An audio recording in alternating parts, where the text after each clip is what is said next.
Welcome to Daily Scripture Reading. I do not own the rights to this music. Judges chapter 1, beginning at verse 27 and ending at verse 36. This is the New King James Version.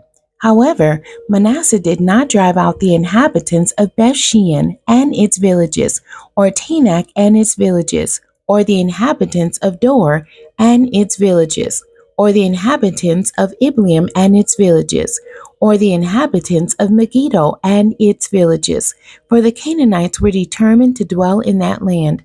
And it came to pass, when Israel was strong, that they put the Canaanites under tribute, but did not completely drive them out. Nor did Ephraim drive out the Canaanites who dwelt in Gezer, so the Canaanites dwelt in Gezer among them.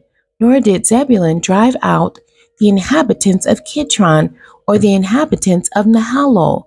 So the Canaanites dwelt among them and were put under tribute.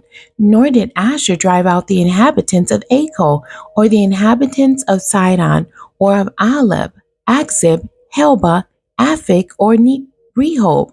So the Asherites dwelt among the Canaanites, the inhabitants of the land, for they did not drive them out.